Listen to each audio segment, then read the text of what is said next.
السلام علیکم ناظرین، سلطنت عثمانیہ کی قسط نمبر 177 کے پارٹ 1 میں خوش آمدید۔ ایپیسوڈ کے شروعات میں ہم دیکھتے ہیں کہ منگولوں نے عثمان صاحب جیر کتائی اور البائی پہ نیزے تانے ہوتے ہیں۔ اولوگان آگے بڑھتے ہوئے عثمان صاحب سے کہتا ہے، مجھے تم نہیں آسمان میں موجود عقاب تک میرا پتہ نہیں لگا سکتا عثمان۔ میں نے کہا تھا میری جگہ تم نے نہیں ڈھونڈی، میں نے تمہارے بیٹے کو چارہ بنایا ہے، میں نے بھیڑیے کو جال میں پھنسایا ہے۔ یہ سنتے ساتھی عثمان صاحب خنجر فضا میں بلند کرتے ہیں مگر رسی کے ذریعے انہیں کھینچ لیا جاتا ہے، اور عثمان صاحب کہتے ہیں تمہاری دوستی پہ بھروسہ کرتے ہوئے ہم نے تم سے اس حد تک کی کمینگی کا اندازہ نہیں لگایا تھا۔ تم کس قدر کمینے کتے ہو، میرے خیمے میں تم مہمان بن کر آئی، ساتھ میں میرے قلعوں پر حملے بھی کر رہے ہو، میرے بیٹے اور سرداروں کو اغوا کر رہے ہو۔ تم کس قسم کے کتے ہو؟ جب میں حالات سے نمٹ رہا تھا جا کر میرے لوگوں کو زہر دینے کی کوشش کی تو لوگان کہتا ہے غدار، سرکش، گیدڑ، سب کچھ ہم ہیں، عظیم، طاقتور، بہادر، سب کچھ تم ہو۔ کیا واقعی عثمان؟ جواب میں عثمان صاحب کہتے ہیں جی ہاں، بالکل ایسا ہی ہے۔ ایک بہادر شہرت، شان و شوکت کے ساتھ جس راستے پہ چلتا ہے اس سے واضح ہوتا ہے، لیکن تم جیسے لوگوں کا راستہ صرف اور صرف تکبر اور غفلت کا راستہ ہے۔ اولوگان کہتا ہے تمہاری طرف کا یہ تکبر تمہیں اس حالت میں لے کر آنے والا ہے، تمہارا چہرہ مزید پیلا ہو جائے گا، تمہاری رگوں میں دوڑنے والا یہ زہر تمہاری ٹانگوں کو توڑ دے گا۔ تم میرے سامنے گھٹنے ٹیکنے والے ہو عثمان۔ کائی قبلے میں بالا خاتون بیمار فاطمہ کے پاس بیٹھی ہوتی ہیں، پاس ہی حلیمہ بھی بستر پہ پڑی ہوتی ہے۔ فاطمہ کہتی ہے ماں، کیا میرے بابا اور بھائی آ گئے ہیں؟ جواب میں بالا خاتون کہتی ہے آ جائیں گے بیٹی، آ جائیں گے، اس کے بارے میں زیادہ مت سوچو۔ اس لیے میں پاس ہی میں حلیمہ نیم بے ہوشی میں ماں ماں پکارتی ہے۔ یہ دیکھ کر بالا خاتون ایک دم سے اس کے پاس آتی ہیں اور اسے پیار کرتے ہوئے کہتی ہیں اس انداز سے ماں کا لفظ پکار رہی ہو مریم، تمہاری آواز میں میرے دل میں برسوں سے جلتی ہوئی آگ کو بجھا دیا ہے۔ تمہارا چہرہ اور آنکھیں ایک خواب کی طرح ہیں، میری بیٹی جو کبھی بڑی نہیں ہوگی عین میرے سامنے محسوس ہو رہی ہے۔ پھر اس کا بخار محسوس کرتے ہوئے کہتی ہیں تم جل رہی ہو بیٹی، تم جل رہی ہو، یہ خواب جیسی صورتحال،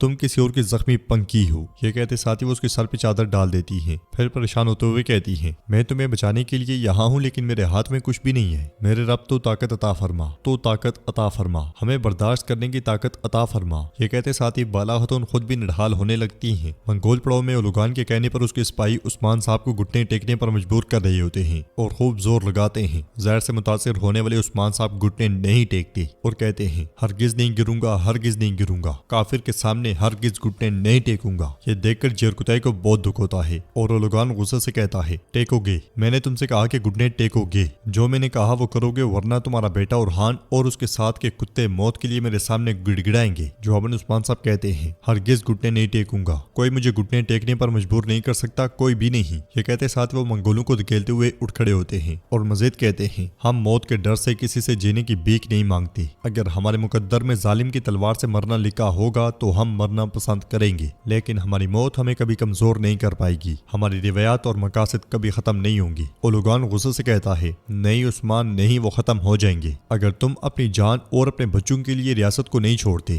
تم اپنے لوگوں کی جانوں کے لیے یہ کرو گی۔ جو زہر تمہاری رگوں میں دوڑ رہا ہے ہم نے نہ صرف اسے تمہارے قبیلے کے کنویں میں بلکہ سغوت، میگاچا، آکسار اور تمہاری ملکیت میں موجود تمام کنووں کو زہر سے بھر دیا ہے۔ یہ سن کر عثمان صاحب اور جیرکتائی بہت پریشان ہو جاتے ہیں اور عثمان صاحب کہتے ہیں صرف تمہارے جیسا بزدل ہی جس میں مقابلہ کرنے کی ہمت نہ ہو وہی ایسا کر سکتا ہے۔ اولوگان کہتا ہے اگر تم اسی طرح ضد اور بدتمیزی کرتے رہے تو تمہاری بیوی، تمہارے بچے، تمہاری فوج اور تمہارے لوگ اس تریاق کی غیر موجودگی سے یہاں تک کہ تمہاری سردوں میں موجود ہر کوئی ایک ایک کر کے مرے گا۔ ساتھ ہی میں وہ تریاق عثمان صاحب کو دکھاتا ہے اور عثمان صاحب پوچھتے ہیں مجھ سے چاہتے کیا ہو؟ تو اولوگان کہتا ہے تم اپنے قبیلے اور پوری سرزمین میں میرے ساتھ چلو گے، منگولوں کے سامنے سر جھکاؤ گے اور یہ تم اپنی مرضی سے کرو گے اور اپنی پوری عوام کو اپنے ہتھیار ڈالنے کے بارے میں بتاؤ گے۔ ادھر ہم دیکھتے ہیں کہ بالا خاتون زہر کے اثر کی وجہ سے جول ہی رہی ہوتی ہیں کہ علاؤالدین اور گونجا وہاں پہنچتے ہیں اور ایک دم سے آگے بڑھ کر انہیں سہارا دیتے ہیں۔ گونجا کہتی ہے ماں بیمار ہیں، آپ کو آرام کرنے کی ضرورت ہے، آپ کمزور ہوتی جا رہی ہیں۔ تو بالا خاتون کہتی ہیں میں ٹھیک ہوں بیٹی، علاؤالدین قبیلے کی کیا صورتحال ہے؟ کیا تمہیں تریاق نہیں مل سکا؟ تو علاؤالدین کہتا ہے خبر اچھی نہیں ہے ماں، نہ صرف قبیلے میں سغوت یعنی شہر اور ہماری تمام سرزمینوں میں زہر کے اثرات دکھنا شروع ہو گئے ہیں، انہیں بھی زہر دیا گیا ہے۔ بالا خاتون پریشان ہوتے ہوئے کہتی ہیں تم کیا کہہ رہے ہو؟ ہمیں کسی حل کی ضرورت ہے علاؤالدین، عثمان زہر کے اثر کے باوجود دشمن کی کھچار میں گیا ہے۔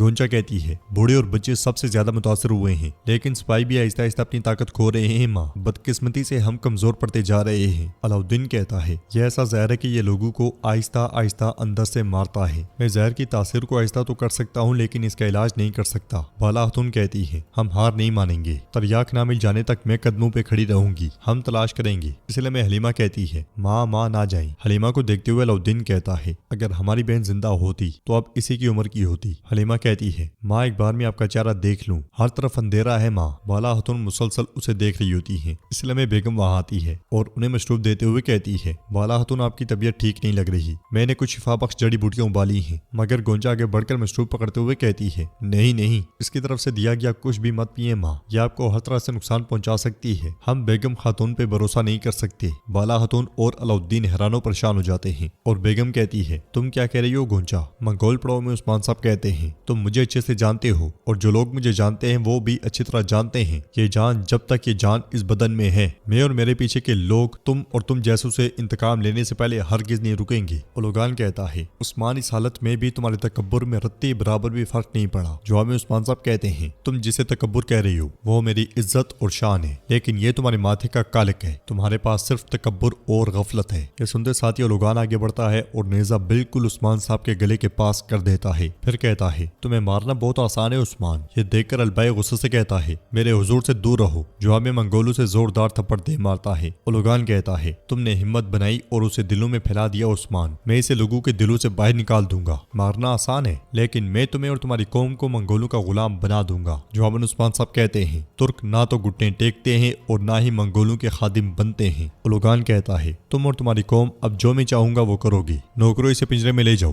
حکم ملتے ساتھ ہی منگول سپاہی ان تینوں کو لے کر آگے بڑھتے ہیں، مگر عثمان صاحب ایک دم سے مزاحمت کرتے ہوئے اپنے آس پاس موجود تمام منگولوں کو موت کے گھاٹ اتار دیتے ہیں۔ ان کی دیکھا دیکھی جیر کتے اور البائی بھی ان پہ ٹوٹ پڑتے ہیں۔ وہ بھاگنے کے لیے آگے بڑھتے ہی ہیں کہ اولوگان کہتا ہے ان کے پیچھے مت جاؤ سپاہیوں، انہیں اپنے قبیلے جانے دو اور دیکھنے دو۔ عثمان تم اپنی عوام کی جان بچانے کے لیے میرے سامنے گھٹنے ٹیکو گی تو عثمان صاحب کہتے ہیں تمہاری موت میں بنوں گا، تمہارا جلاد میں بنوں گا۔ جواباً اولوگان کہتا ہے تم بھاگ نہیں سکتے عثمان، یہاں سے فرار ہو کر بھی بچ نہیں سکتے۔ اس کے ساتھ ہی وہ انہیں جانے دیتا ہے۔ کائی قبیلے میں بالا خاتون گونجا اور بیگم کے ساتھ دوسرے خیمے میں آ جاتی ہیں اور کہتی ہیں بولو گونجا۔ تو بیگم کہتی ہے گونجا مجھ سے ناراض ہے، وہ نہیں جانتی کہ وہ کیا کہہ رہی ہے۔ یہ سن کر گونجا غصے سے کہتی ہے خاموش رہو بیگم، مجھے تم دھوکہ نہیں دے سکتی، تمہاری ماون نے مرنے سے پہلے ہر بات کا اعتراف کیا۔ بالا خاتون پوچھتی ہیں کیا اعتراف کیا گونجا؟ تو گونجا کہتی ہے قبیلے میں بوئے جانے والے تمام فسادات کے پیچھے بیگم کا ہاتھ تھا، ہمیں ایک دوسرے سے لڑانے والے غدارانہ منصوبے ترتیب دینے والی یہی تھی۔ یہ سن کر بالا خاتون کو بہت غصہ آتا ہے اور وہ بیگم سے کہتی ہیں ہم نے تمہیں اپنے ساتھ لیا، تمہاری حفاظت کی اور تمہیں فرض سونپا،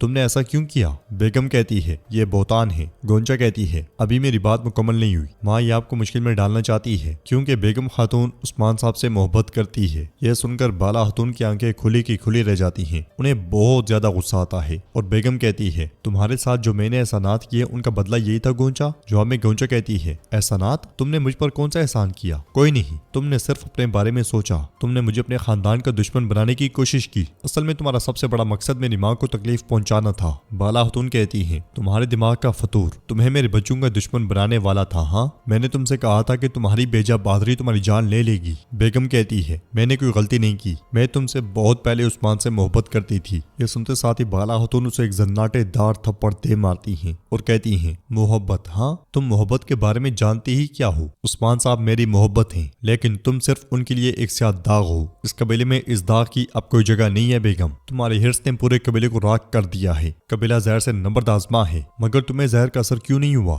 بیگم کہتی ہے کیا اسے بھی مجھ سے جوڑ رہی ہو؟ تم میرے گرد شکنجا کسنے کے لیے کوئی موقع تلاش کر رہی ہو، لیکن میرا واحد قصور محبت کرنا تھا۔ بالا خاتون کہتی ہیں بس کرو، اپنا سامان باندھو گی اور اس قبیلے کو چھوڑ دو گی، اب میں تمہیں یہاں نہیں دیکھنا چاہتی۔ مگر بیگم کہتی ہے مجھے تم نہیں نکال سکتی، جب تک عثمان صاحب خود نہ کہہ دے میں کہیں نہیں جاؤں گی۔ کیا ہوا بالا، کیا تمہیں خود پہ یقین نہیں ہے؟ کیا تم مجھ سے خوفزدہ ہو؟ بالا خاتون کہتی ہیں خوفزدہ؟ ہاں تم مجھے خوفزدہ نہیں کر سکتی بیگم، یا تو تم خود چلی جاؤ یا تمہیں باہر کیسے نکالنا ہے میں خوب جانتی ہوں۔ بیگم کہتی ہے یہاں تک کہ اس قبیلے میں سب تمہاری بات مان لیں میں نہیں مانوں گی، مجھے عثمان صاحب نے اس قبیلے میں مدعو کیا تھا۔ یہ سنتے ساتھ ہی بالا خاتون اسے گلے سے دبوچ لیتی ہیں اور کہتی ہیں میرے شوہر کا نام دوبارہ اپنی زبان سے مت لینا، تم وہی کرو گی جو میں نے کہا ورنہ اگلی بار میری تلوار بولے گی۔ یہ سنتے ساتھ ہی بیگم چلی جاتی ہے، بالا خاتون رونے لگ جاتی ہیں اور گونجا نے پرسکون کرتی ہے۔ تو ناظرین اس کے ساتھ ہی ایپیسوڈ بھی اختتام پذیر ہوتی ہے۔ اگر آپ کو ویڈیو پسند آئے تو ویڈیو کو لائک کر دیں، چینل کو سبسکرائب نہیں کیا تو سبسکرائب کرنے کے ساتھ ساتھ گھنٹی والے آئیکن کو دبانا مت بھولیں۔ انشاءاللہ ملتے ہیں نیکسٹ ویڈیو میں، تب تک کے لیے اللہ حافظ۔